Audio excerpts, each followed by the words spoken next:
6:45 Friday morning.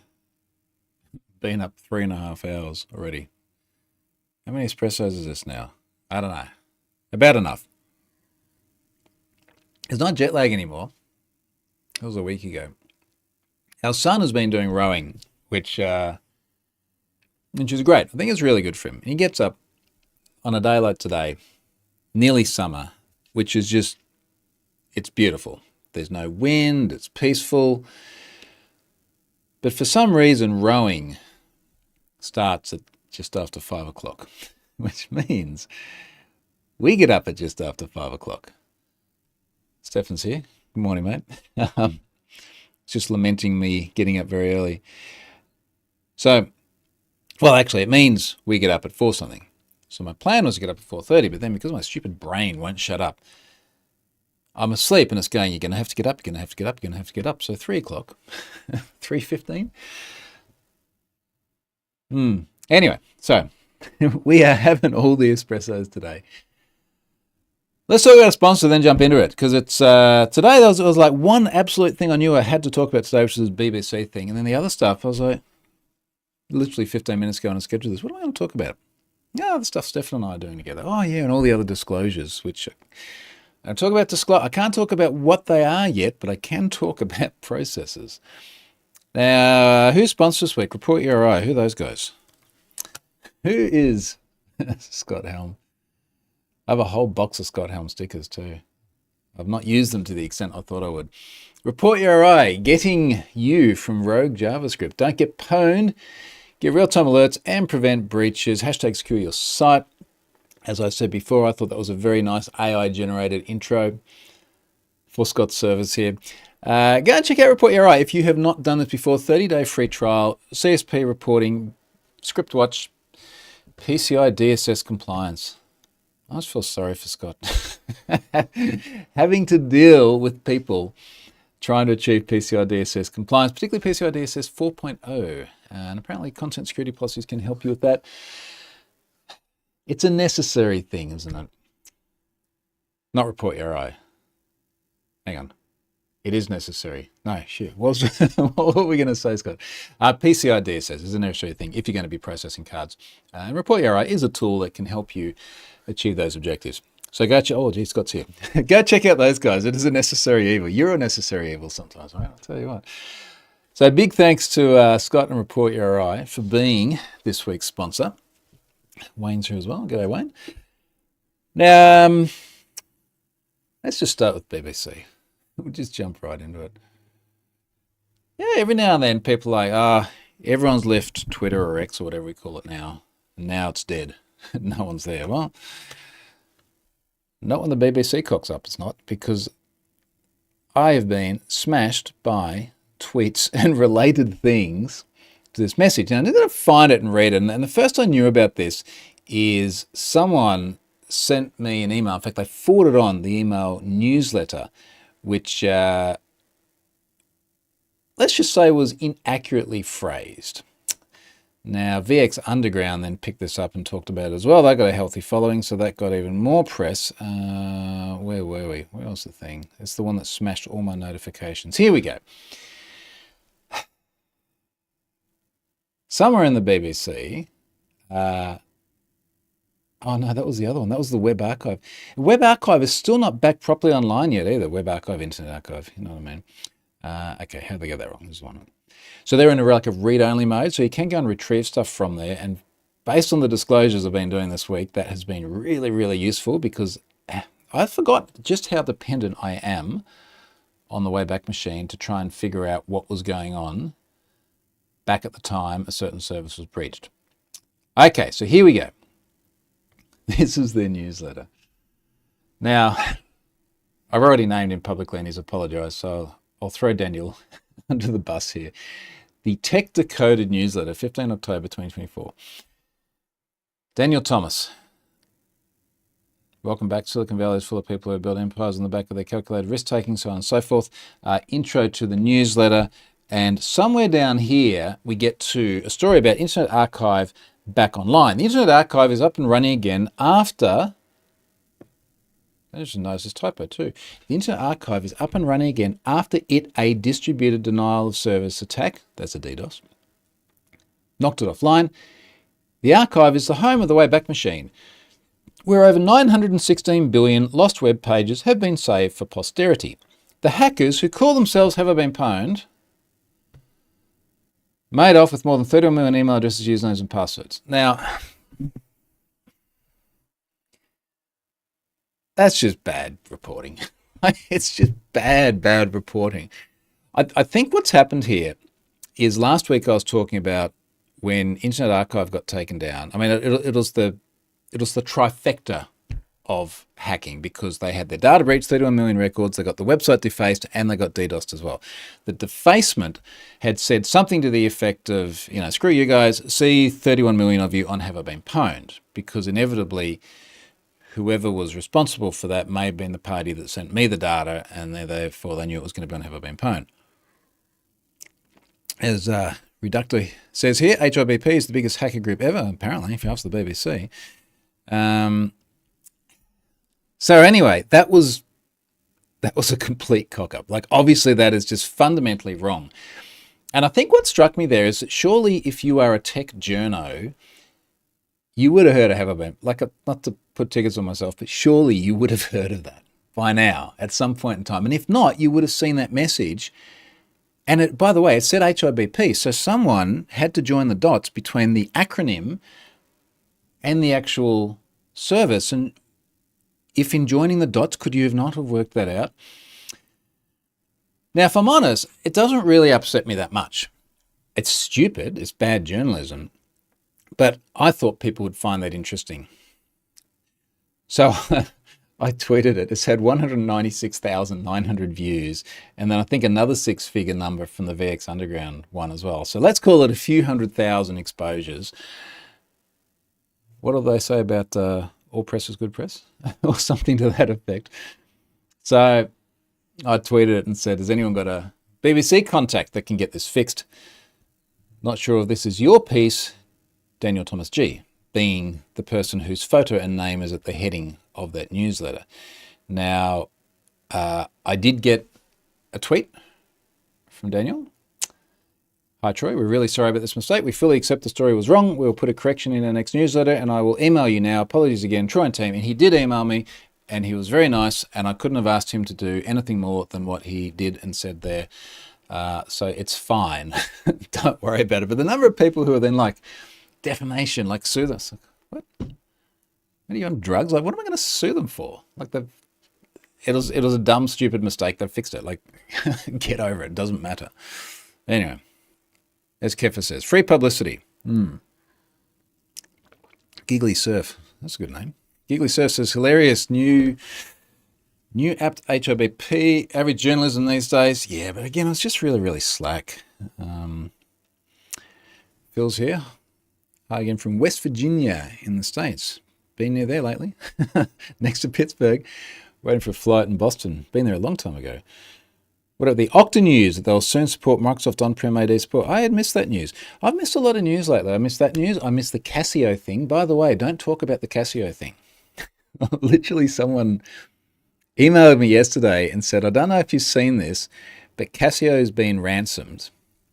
I'm just going to read this out. It's hilarious. Ransom's not hilarious, but the response to it. So Casio, as in the company that makes the watches, they do calculators too, don't they? Notice of partial service outage and information leak caused by ransomware. And they've got to to their credit, they've got a disclosure notice here. However, the disclosure notice for the most part is fine. There's a heading, and now I have not seen, I'm pretty sure I haven't seen this in data before. They've got a heading here called request from the company. Please refrain from spreading this information through social media. It's too late now. Through social media, it could increase the damage caused by the leak of information on this case, violate the privacy of those affected. Not really, not if you're just discussing it, that's news. Have serious effects on their lives and businesses and encourage crime. In the event of the sending of spam emails or related fake information, slander against those who have been the targets of leaked information, employees of the company and its affiliated companies, or other nuisance behaviour, we work closely with the police to respond strictly, protect the privacy and safety of all those involved, and strive to minimise secondary damage. We apologise again to our customers, business partners, and all concerned parties for any concerned, there's two concerns there. I'm concerned about that. An inconvenience this may cause. We take this situation very seriously. There you go, bingo. We'll do our utmost to prevent a recurrence by investigating the cause and further strengthening and thoroughly implementing our information security system. Now, the rest of that is fairly run-of-the-mill post-data breachy hand-waving, but the bit about please refrain from spreading this information because it could encourage crime. I had another segue us gently into the disclosure stuff. We'll do this roundabout. I'll do the disclosure stuff first, and then we'll talk about things Steph and I have been doing. I had another disclosure recently where they had been breached. Their data was all over the common hacking forums. Hundreds, if not thousands of people had this data. And this company, choose my words carefully here, was unhappy with the fact that it might be and have been pwned and discussed publicly because they said it would encourage the hackers to go and look for the data. And they really didn't like it when I used the term suppressing the data breach. If your data is out there on these hacking forums, the bad guys have it. They have it so many times over. There are so many copies of it. You're never getting that genie back in the bottle. You're never taking that pea out of the pool. That's where you're at with that data.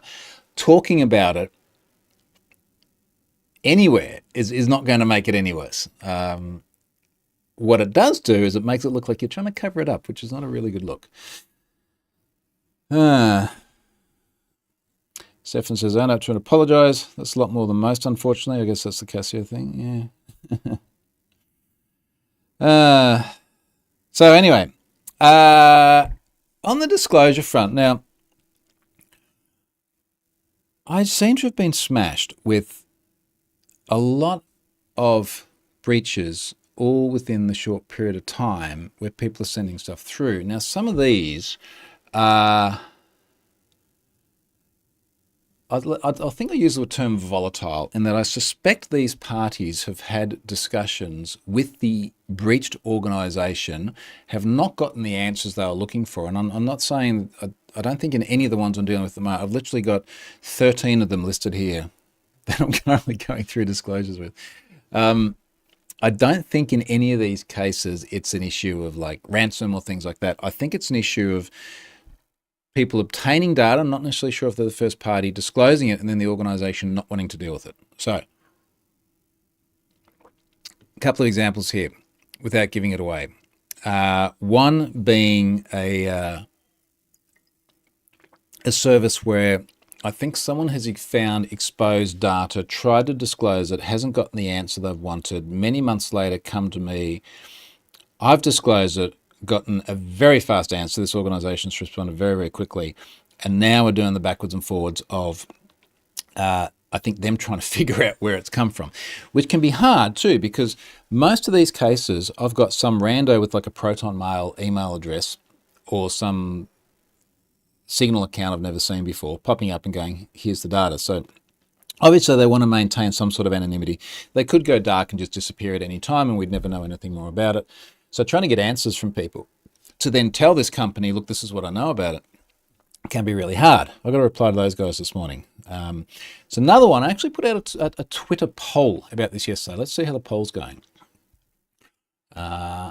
This was a poll about, it's related to Gravatar. If you've never used Gravatar before, now I'm not sure if this model has since changed, but certainly it's a problem with this organization. And there is a Gravatar, air quoting, breach in Have I Been Pwned.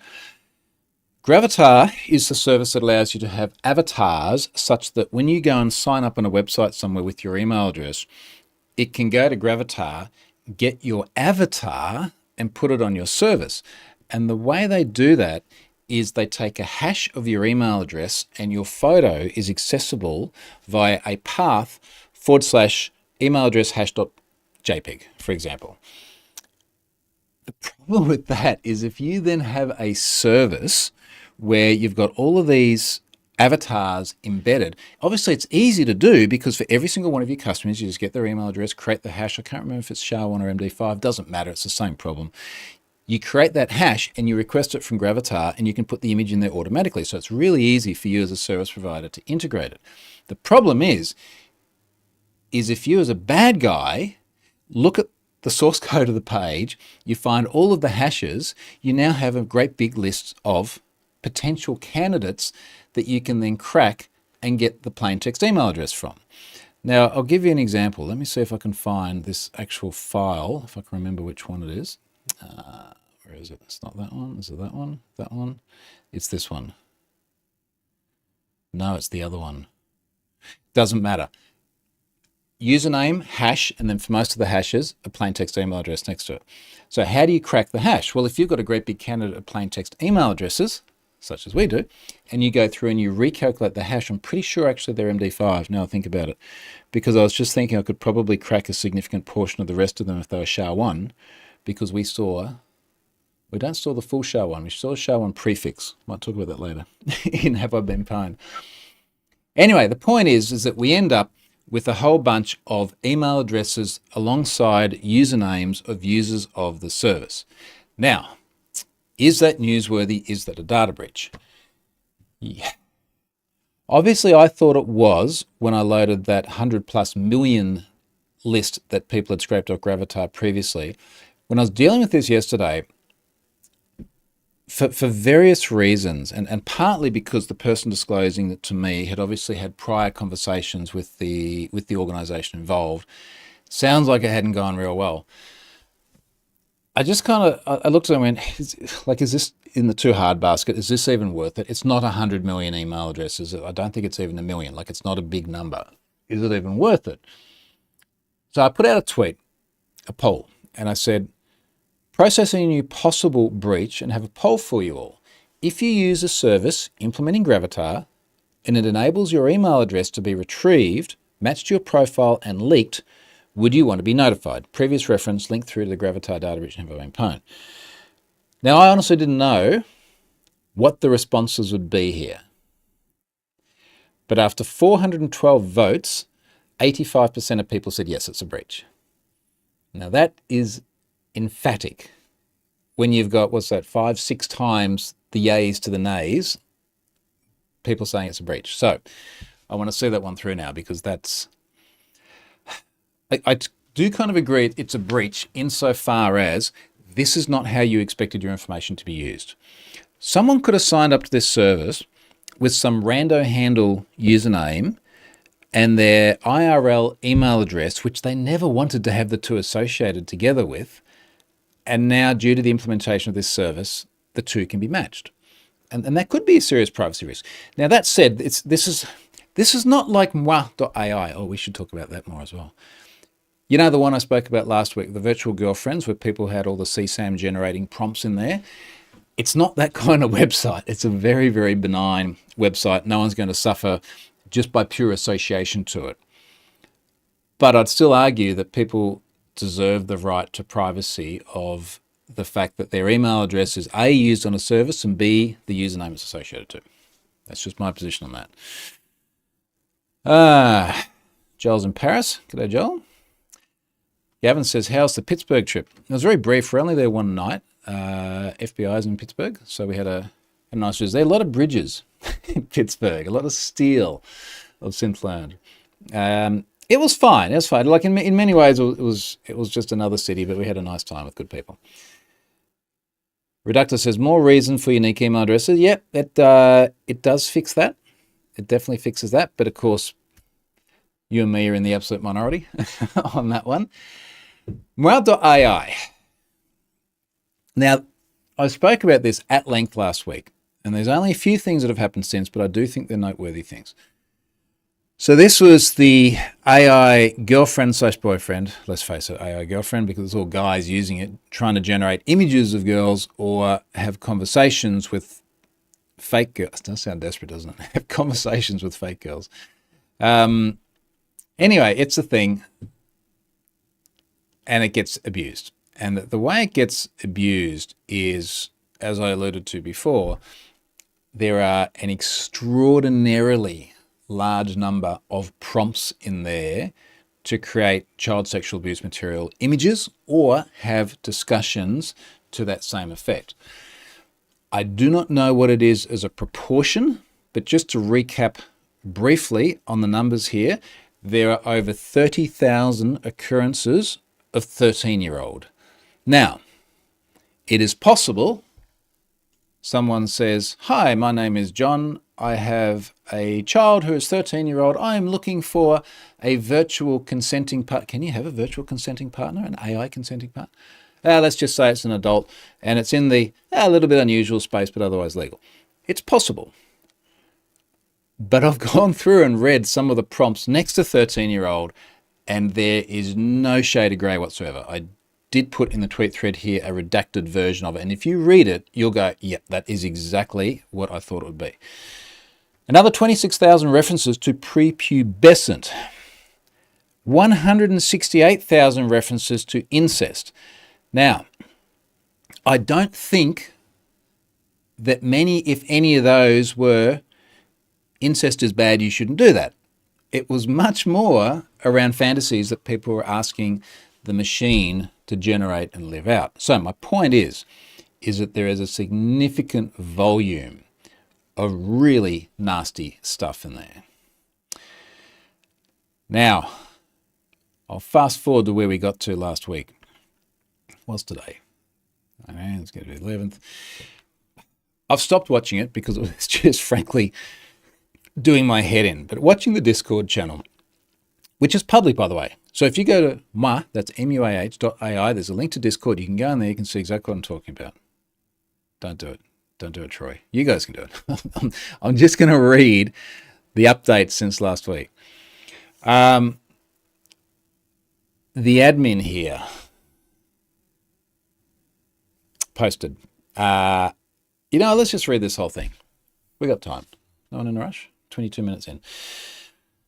This is from muah.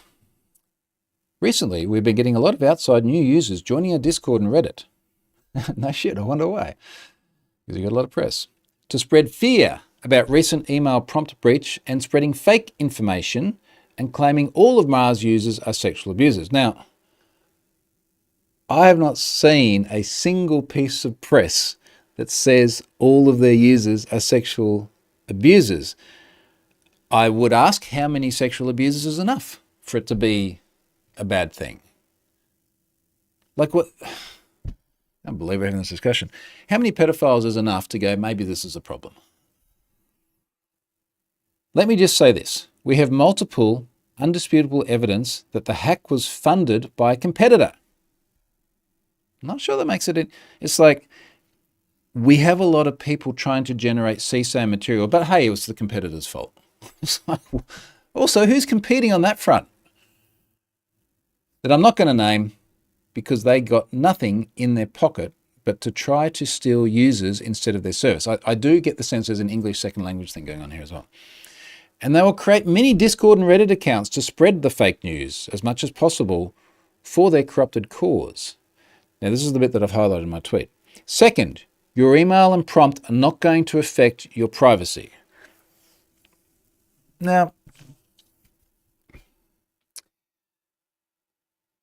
if you have your real world email address in there, and there are many real world email addresses in there, I know because I sent thousands and thousands of emails just to have I been Pwn subscribers.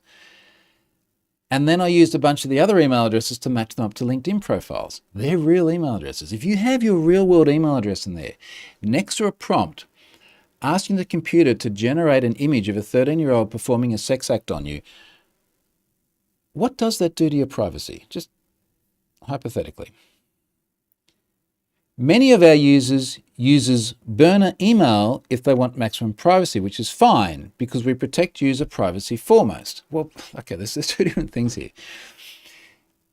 I would agree that many of their users do use burner emails based on the definition of many being more than one. Now, of the nearly 2 million users in there, I would suggest that the burner emails are a very small portion. And I'm saying this just based on the pure mathematics. Let's actually get the numbers here. We have just over 5 million subscribers in Have I Been Pwned. It actually ticked over or away. 5,012,192 as of right now, according to the metrics sitting on my desk here.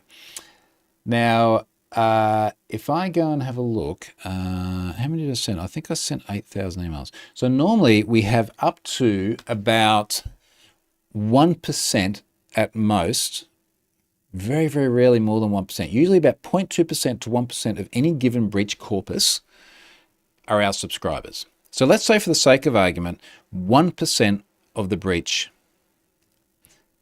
is going to be, have I been pwned subscribers will get a notification. Now, there were 1.9 million people in there. So 1.9 million, 1% of that is going to be 19,000. Now, I said between about 0.2%, this sounds like I'm talking to my kids who absolutely lose their shit when I start doing maths like this, basic maths. So that if it was 1%, that would be 19,000 people. If it was 0.2%, it would be 20% of that. So that would be about 3,800 people. So anywhere between about 3,800 and 19,000 is a normal range of distributed email addresses, which are real-world email addresses which people have entered into the service. We sent, I think it was 6,000 something. So let's call it somewhere well within the middle of that range. If you had a large proportion of burner email addresses that had no other association anywhere else, and you certainly hadn't entered them as Have I Been Pwned subscribers, you would have a tiny, tiny fraction of that number actually receiving notifications. And that's just not the case. I see absolutely no evidence in here whatsoever that there is a statistically significant number of burner email addresses. Look at the comments as we keep going here. Kanye West. Hey, dude. I always respect you, but after BBC uncovered you're a hacker, I've had to stop watching your stuff. Okay, cool. Thanks for joining, watching my stuff. This goes on. This is still from a while. And the communication between user and our chat server are encrypted through SSL. I had to explain this to a journalist last night. So, someone is trying to make an argument here downplaying the significance of the data breach, which is data at rest exposed publicly. And part of the defense is, don't worry, before it got stored in our database and then leaked, it got transferred over an encrypted connection. Your chat and photos are wiped periodically every 1 to 2 months, and memory are wiped on chat reset. There's so much data there going back so far. Like that's I've often said before, like organizations trying to downplay data breaches, and I've had this discussion directly with organizations, including those trying to suppress it. The data is, you cannot lie about this shit and get away with it, because the data is there, it will circulate, people will look it up, and they will disprove the rubbish because it's literally sitting there as evidence. Anyway, third, I'm not sure we had first and second. Anyway, third, AI is an AI API processing service provider, same as OpenAI, Claude, Google, where users are given the freedom to prompt responsibly. I feel that's caveated, isn't it? Users are given the freedom to prompt responsibly. And do read our terms of service during account creation if you aren't familiar with the terms. While we do provide maximum privacy within our best effort, it's also important to prompt responsibly. That does kind of feel like they're going, we just provide the service, you guys got to be responsible with it. The problem here, and this will lead into something else I'm about to say in a subsequent tweet, it's a little bit like every other social media platform, where look at how it's working out for owners of platforms who are making we just provide the platform. You've then got to be responsible for it. We've got terms and conditions. How'd that work out for Elon in Brazil? Okay, not great. How'd that work out for Durov in a prison in France? Not great. Everyone backflips and ultimately says, okay, fine, we need to take a bit of responsibility about what goes into our platform. The fact that and the irony of this as well, is that you're entering prompts into an AI, into an artificially intelligent service, which is able to understand nuance and implication and all of the other things to generate these crazy, massively impressive images. Can you not understand the nuance of someone explicitly asking to be engaged in a sex act with a 13-year-old? Like, can you not understand that and put a guardrail in place for that? That's nuts. Now, here's the next bit I highlighted. Lastly, nothing in the recent breach can be linked to anyone's identity because anyone can create an account. Anyone can click on a link by accident. It's extremely common for emails to be made public in 2024. So someone has entered someone else's email address, and the owner of that address has then accidentally clicked on the link and accidentally asked the AI to generate a sex act with a 13-year-old. Anyone could accidentally type that in, right? But again, the truly sensitive information, such as your password, your information, are never stored in WA to begin with. I would argue that you've got the scales here. What's sensitive, what's not? Passwords, sensitive. Description about sex acts with children linked to my real-world identity, really, really, really sensitive. And that's the stuff that's public. So good news, no one's got your password. Bad news is you're going to lose your job and your wife is going to leave you, and you possibly have some real serious legal problems as well. Other than that, it's fine. Password's okay. As Joel says here, more seriously, where were their guardrails? Yep, which is exactly the point I made before. Now, this was the 10th of October. So this is where the chronology gets interesting. I appreciate that's 8 days ago. I had not seen that until a couple of days after it was published. Now, later, it says today. I think this is 2 days later. Now, he's atting everyone here. We have been made aware that an extremely small subset of users may be using our service beyond what's acceptable. Yep, there's another word for that, but okay, fine. We do not ever review chat and AI processing. I'll tell you what, mate, everyone else is reviewing it now because your data's been leaked.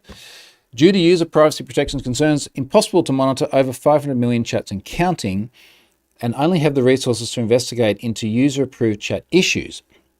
It is not possible, even given big corporations with billions in funding, compared to our community project. But it is, isn't it? Now, it is easy, to block a whole bunch of very clearly well-known words, phrases that are almost certainly going to be used for abusive purposes. But also, you've got the AI. You've got the AI, have you not, to be able to try and figure out what this means. Anyway, now here's a highlighted bit that I highlighted, put in the tweet. We will be starting to implement experimental methods to automatically suspend users who the system has to be determined to be abusive. Again, English, second language. Right, that's good. That is good. But there's a problem. I'm going to come back to it. So this is good. Previously, last year, we did take the measure of implementing such system, but with many users' complaint of false positives due to underlying technology being hugely an overhead, plus there is no way to control all the jailbreak methods, and it's not possible to filter based on basic word check because it does not detect abuse intention with good enough of accuracy. Because of that, this experimental suspension system will be slowly tested and ease into the system in the coming months. Feedback on it will be appreciated. And do note, we are solely a private AI processing provider that processes prompts by users. It's your responsibility to prompt responsibly. Just like if you illegally Google search, it does not mean it's right. So the last bit of this, and you know what, just for kicks, we will go and look at the Discord. The last bit of this is customers responding to that. And they're pissed that there's guardrails. Now, I'll just read some examples here. Someone here says, kind of sucks because I put a lot of time in my character's CD. What's CD mean in AI girlfriend generating terms? Not sure. Someone else, RIP if that's the case. It would suck to see Moira go from, it's your business what you do with a bunch of zeros and ones, but like literally CSAM images are a bunch of zeros and ones, mate, like real world ones of actual abuse. We're here to give you a platform to do exactly that, to please use the platform responsibly and obey the terms of service. And this is like rest in peace because he's asking people to not create CSAM. Someone else, yep, going to unsubscribe the instant that patch is added. Can't build your customer base off people that want something uncensored and then censor it. It's just like, it's mind-blowing that the argument is effectively, I want to create CSAM. It's not cool that your platform doesn't let me do that anymore. Someone else, any censorship is too much. It'll fuck the AI up one way or the other.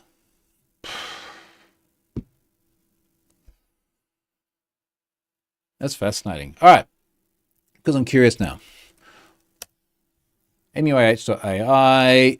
Here is the Discord link. I'll copy that link, copy link address. I'll drop this in the chat. If anyone is interested in playing along at home, I wonder where this has gone. Oh, that's the Reddit link. Before I send that, copy link address. That is the Discord link.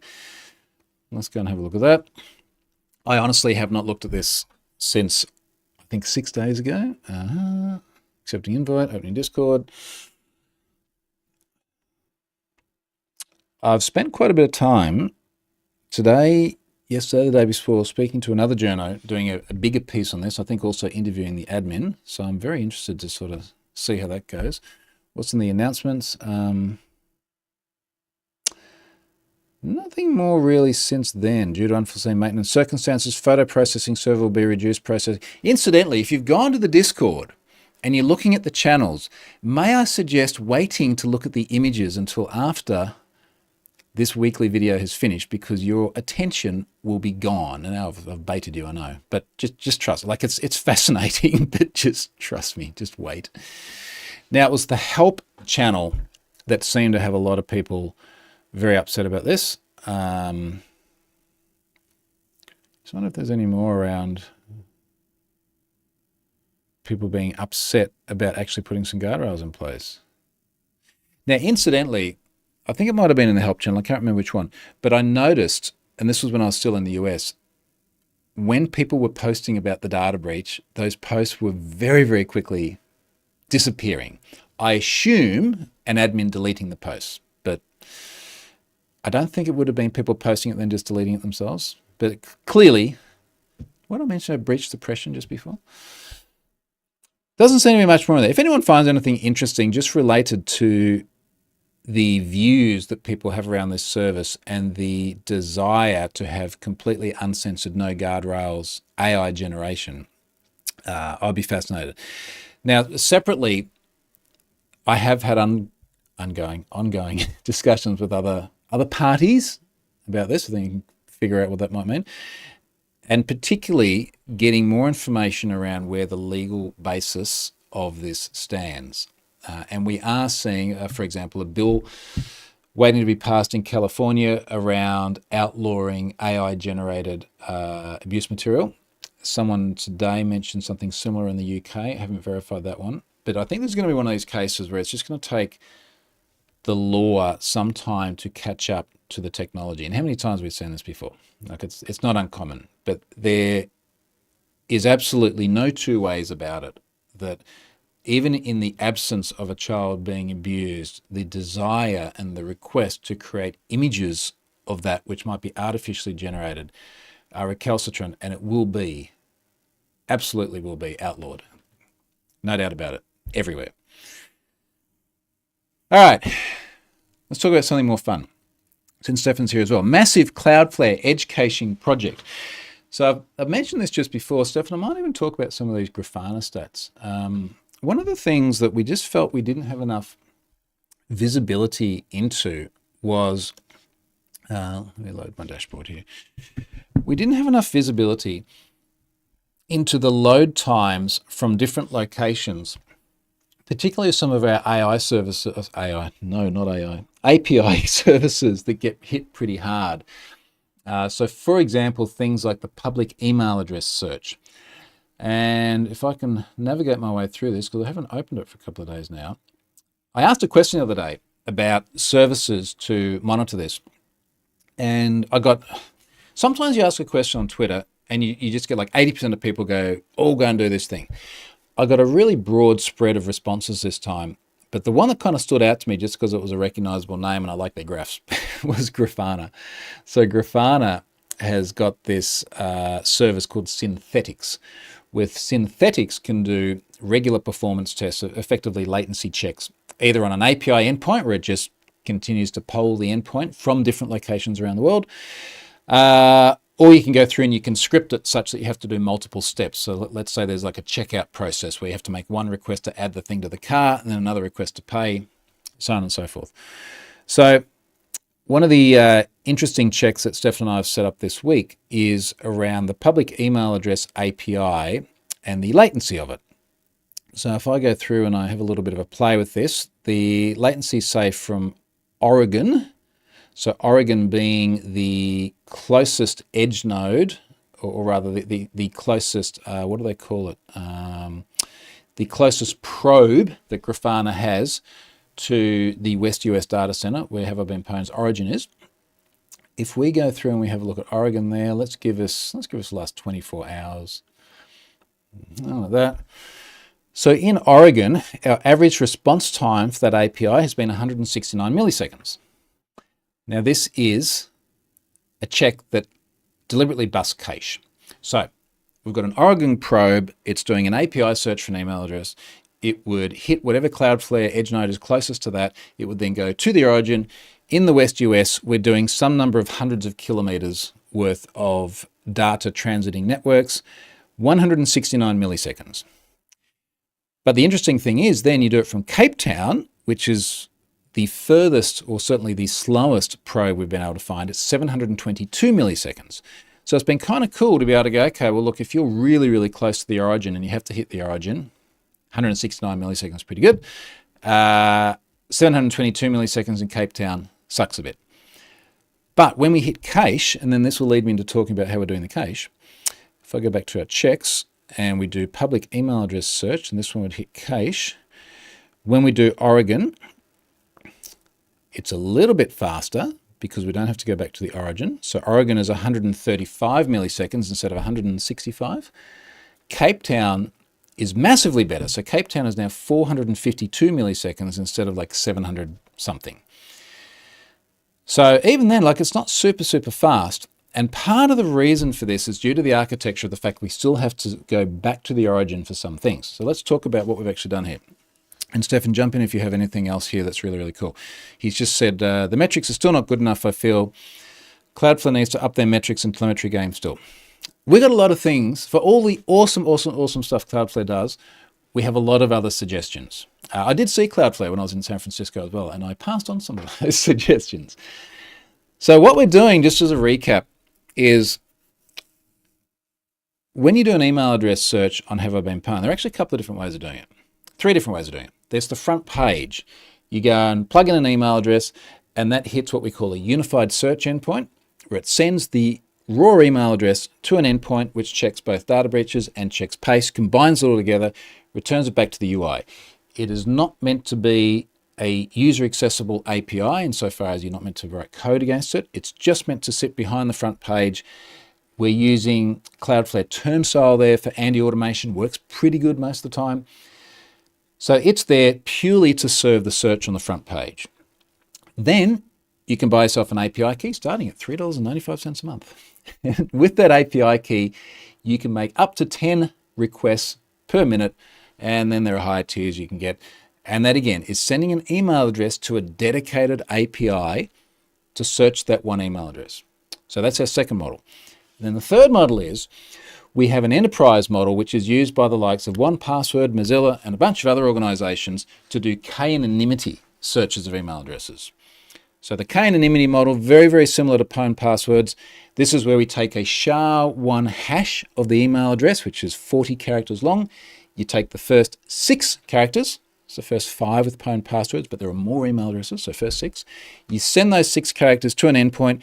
It comes back with every possible SHA-1 suffix, being the remaining 34 characters, and you might find the email address you want in there or not, or the hash of the email address.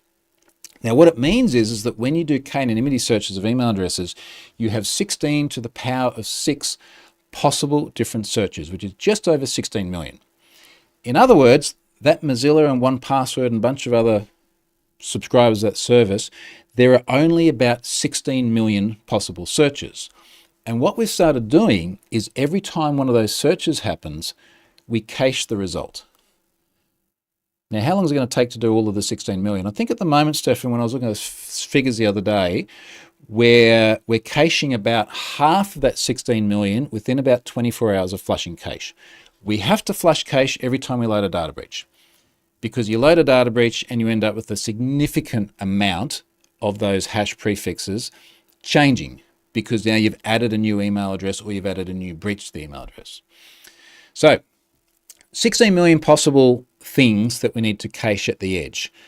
And we load a new data breach, everything flushes out, our cache hit ratio goes to 0, and then it gradually increases and increases and increases, and at some time it flattens out until you get to almost 100% of everything being cached.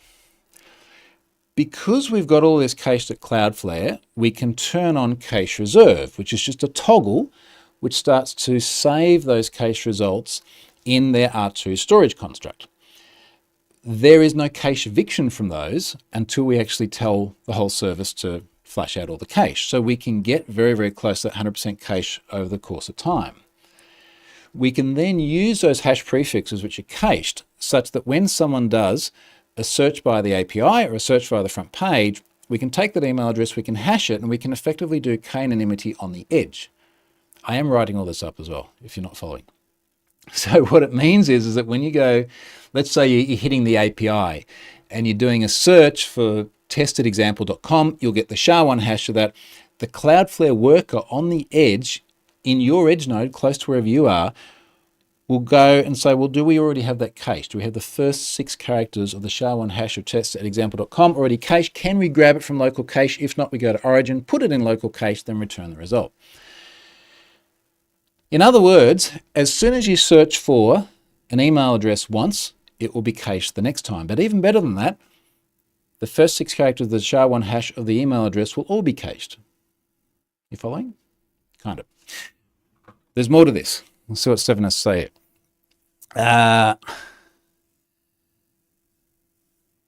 Stefan says, their workers are awesome, yes, and wonderfully easy to get started with. Joel, question, does Cloudflare provide any OTel telemetry or trace ID?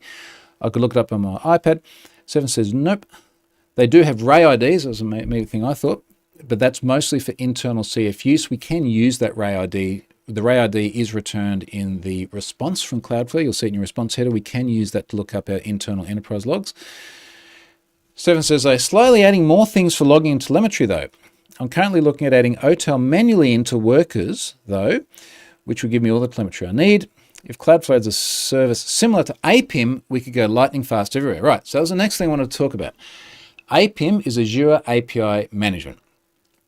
It is the way we do for all of our public API searches and all of our enterprise k-anonymity searches. It is the way we do authentication to the API. You have an API key. Azure API Management can do key provisioning, it can do key rotation, it can do key revocation. It can then assign those keys to products, which in our case are rate limits. So when you go to have I been pwned and you go to API and you go to API key and you buy a key, let's say you buy a 10 RPM key. Azure API Management is provisioning that key and it's assigning you to the 10 RPM product.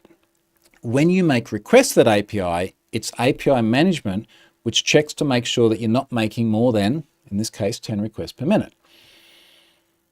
The problem is that we have one instance of API Management in the West US data center.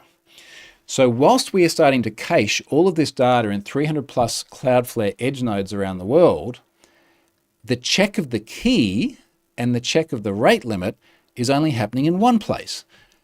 So we always have to go back to the origin when you do a search, even if we have the data somewhere very close to you, which is frustrating. So I could be getting the data from Brisbane, literally an hour's drive away, but the check of my key has to go all the way to Seattle.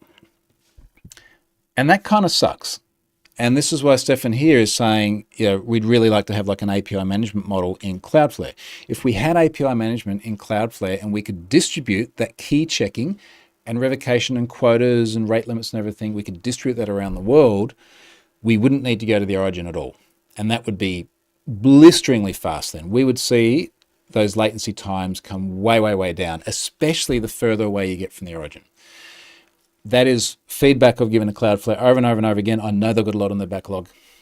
I don't know anything more about this than what I'm saying, but I wouldn't be surprised if in the future we see them add that.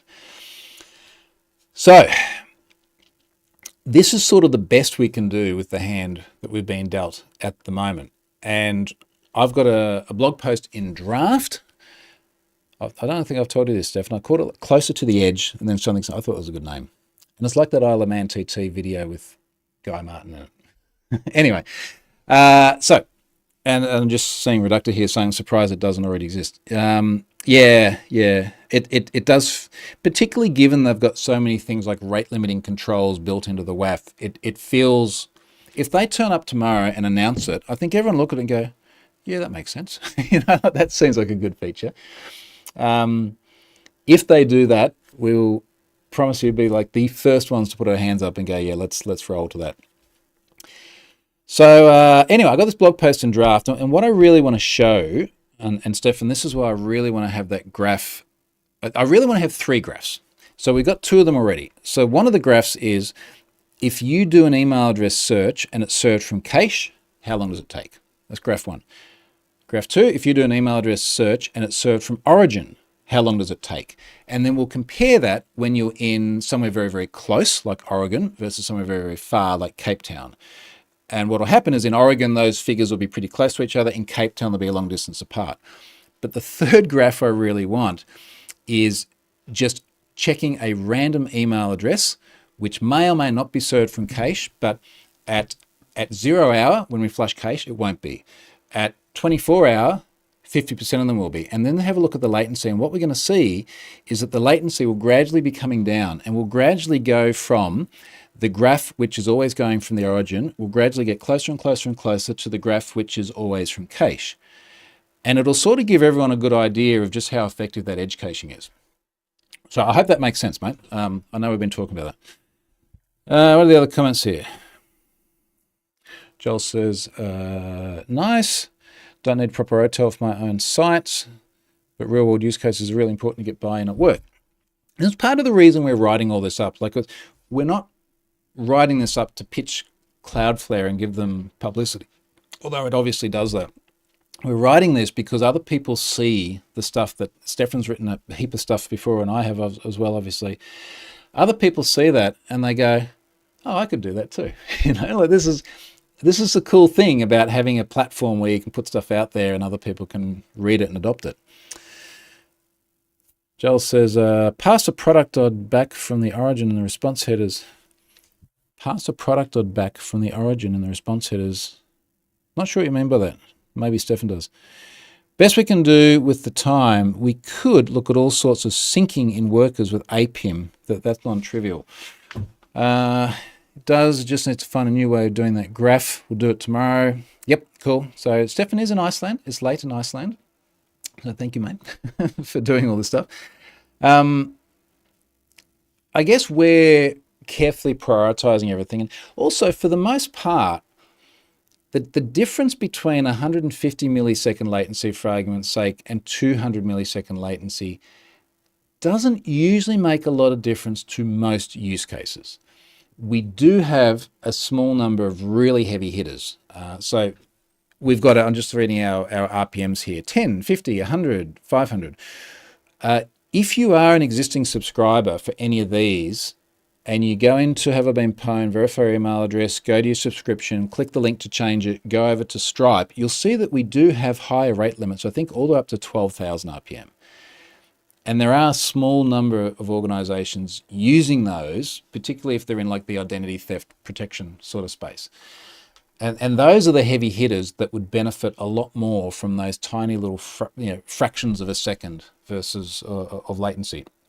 What I would add for this, so the other big beneficiary of us doing this is us. And we're a big beneficiary because egress bandwidth from Azure is really, really expensive. Now, the egress bandwidth to do an API management check is tiny because we're not sending anything back. We're literally just sending a response code back. It's like, HTTP 200 versus HTTP 401 versus HTTP 429. There's nothing in the response. But the egress bandwidth, when you're doing, say, a k-anonymity search and you're passing 6 characters of a hash and then you're getting hundreds of rows that are 34 characters in the response, even though they're compressed in response, that adds up. We get to chop a huge amount of that off. It'll depend on how frequently we flush cache, but we will have to chop off, surely, I don't know, Stefan, like at least 80% of our egress bandwidth, I would imagine, for that service. So that'll save a lot of expense there. It'll save a lot of expense on function executions. It will also save a lot of expense on reads from the database. And especially as we roll over from table storage to SQL Server, which we're still doing, I hope. It's taking a while. As we roll over there, that will mean we need less resources in terms of the scale of the database. We will have to be able to handle a cache flush where suddenly 100% of traffic goes to the origin, but then it very, very quickly drops off. But the point is that it gives us a lot more flexibility in terms of the scale of the resources we need and the cost of returning data from the origin. Now, again, in case this just sounds like just a mind dump of a gazillion things, this is all going in a blog post as well. I should send you a draft, Stefan. I do have a draft with this. I'm just waiting until we kind of get this thing stable and locked down and I'll get my other graph. All right, okay, I see. Joel says product ID. So Joel's saying, i.e. after the first request from API key to origin, bring the rate limit back to the edge.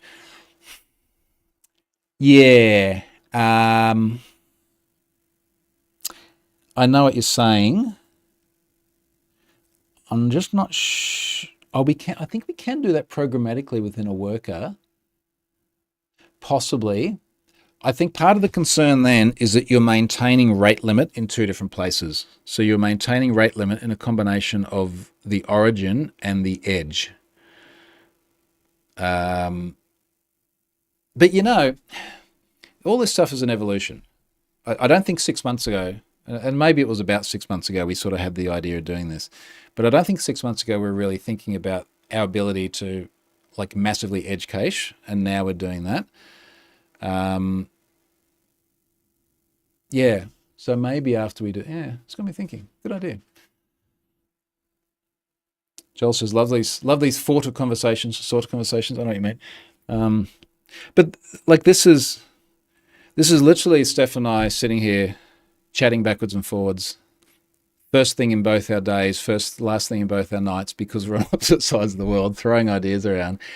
Or I'm sure both of us like laying awake at night going, what if we just, wouldn't that be cool? We're just winging it. We really are. Stefan says we can do that. And yes, that means two places to keep track of these things, but certainly doable. Yeah. The other part of this, which we kind of already have a model for, is domain searches. So at present, when you do a domain search, that domain search after cache flush, and again, cache flush happens on every data breach load. Data breach gets loaded, cache gets flushed. You do a domain search, let's say, for example, it's troyhunt.com. There's not much there, thank God. So you do a domain search, troyhunt.com. It gets stored as a JSON file in Azure Blob Storage. So the next time you do a search, it just picks it up directly from Blob Storage, and it doesn't have to go and query either the outgoing table storage model or the incoming SQL database model. Every time we do a cache flush, it just literally deletes the entire blob container, and then it gets recreated again when the next search happens. We will be able to also store that data on the edge as well. So we'll be able to move it from the blob in the origin to effectively R2 cache storage on the edge. Now that'll be really handy as well for all of the same reasons, and in some ways even more, because you can imagine some domain searches have hundreds of thousands of different email addresses in them. So we'll be able to do the same thing, but we will still need to go back to the origin to do the APIM check. Although arguably, the APIM check is going to be a much smaller proportion of the overall time of a domain search, which can be very, very large, as compared to an email address search, which is obviously very, very small. As Stefan says, domain search. Next on the list of edge caching. Then we're almost completely edge cached, except for the API management stuff. But yeah, except for that.